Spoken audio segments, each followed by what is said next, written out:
ഞാനത് അതൊന്ന് പറയാം. അപ്പൊ അത് നോക്കിയിട്ട് ഇപ്പോ ഇവന്റെ അഴിമതിയാണെങ്കിൽ ഇവൻ അങ്ങനെ പുണ്യവാളിലൊന്നും വേണ്ട.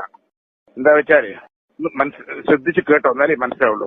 തോട്ടപ്പള്ളി സ്പിൽവേ ഇവനെന്താ തുറക്കാതിരുന്നു? ഒരു മാസം മുമ്പ് തുറക്കേണ്ടതാണ്. എക്സിക്യൂട്ടീവ് എഞ്ചിനീയർ തുറക്കണം എന്ന് ആവശ്യപ്പെട്ടും തുറക്കണ്ട പറഞ്ഞു. എന്താ കാരണം അറിയോ?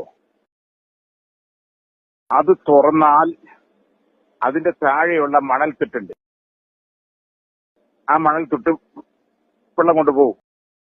ആ മണൽത്തിട്ടിന്റെ കരാർ എടുത്തിരിക്കുന്നത് മേരി മാതാവ് പറഞ്ഞ കോൺട്രാക്ടറാണ്. അവന് കൊടുത്തിരിക്കുന്നത് വെറും ക്യൂബിക് ഫീറ്റിന് 62 റുപ്യക്കാണ്. അത് അവൻ മറിച്ച് വിറ്റ അപ്പൊ 2000 റുപ്യ കിട്ടും. അവിടെ ഒന്നും ചെയ്യാണ്ട് അതിന് എത്ര റുപ്യ കിട്ടും? എല്ലാ ചെലവും കഴിഞ്ഞ് ഒരു 300 കോടി എങ്കിലും കിട്ടും. 500 കോടിന് വിൽക്കും, 300 കോടിന് കിട്ടും.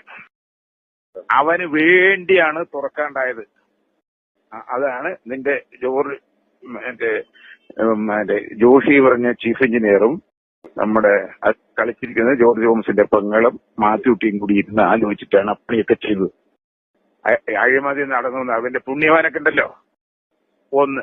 രണ്ടാമത്തത്, ഇനി അവൻ അങ്ങനെ പുണ്യവാനൊന്നും ചവേണ്ട. അവിടെ മണിയാറ് പറഞ്ഞ പ്രോജക്റ്റ് ഉണ്ട് അവിടെ പമ്പയുടെ മുകളില്. അത് ഇറിഗേഷന്റെ പ്രോജക്റ്റാണ്. അതിന്റെ മുകളിൽ 2 ഇലക്ട്രിസിറ്റിയുടെ പ്രോജക്റ്റ് ഉണ്ട്. ആ പ്രോജക്റ്റിൽ കറണ്ട് എടുക്കുന്നത് പ്രൈവറ്റ് കമ്പനിയാണ്. കാർബൺ ഒന്ന്, വേറെ 2 സ്വകാര്യ തമിഴന്മാരുമാണ് എടുക്കുന്നത്.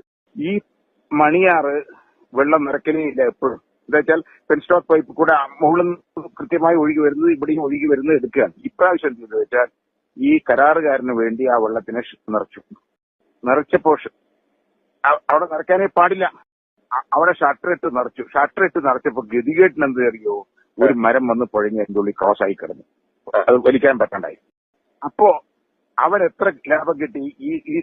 ഇതിന്റെ വെള്ളം തുറക്കണോ തുറക്കണ്ടയോ ഒക്കെ ഡിസാസ്റ്റർ മാനേജ്മെന്റ് സെക്രട്ടറി ആരാണ്? ഇറിഗേഷന്റെ ചീഫ് എഞ്ചിനീയറാണ്. ജോഷി കണ്ണി MP ഇവർക്കൊക്കെ വെള്ളം നിറയ്ക്കാനുള്ള സൗകര്യം കൊടുത്തു. ആ വെള്ളം നിറച്ചു കൊടുത്ത് 8 കോടി റുപ്യാണ് അവർക്ക് ഇലക്ട്രിസിറ്റി ഉണ്ടാക്കിയത് പുതുതായി പ്രൈവറ്റ് കമ്പനിക്ക്. എന്നിട്ട് വെള്ളം ഓവറായി വന്നപ്പോ അടിയിലെ സ്ലൂയിസ് തുറന്നതാണ് ചെങ്ങന്നൂരും ഇവിടെ എല്ലാം നശിക്കാൻ കാരണം. ഇത് അടിയിലെ സ്ലൂയിസ് തുറന്നുകൊണ്ടാണ് ചെളി കയറിയത്. അല്ലെങ്കിൽ സ്ലൂയിസ് തുറക്കാറില്ല. അങ്ങനെ നശിപ്പിച്ചു ഇവരെ. അത് കാർപ്പറേറ്റിൽ നിന്ന് കാശാർക്ക് കിട്ടി.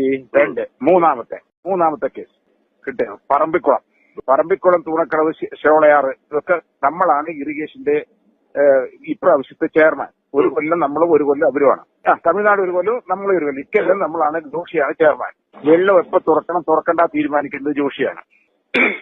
അപ്പൊ ആ വെള്ളം തമിഴ്നാട് കൊണ്ടുപോകാതെ ആ വെള്ളം മുഴുവൻ കേരളത്തിലേക്ക് തുറന്നു വിടാൻ ഇവൻ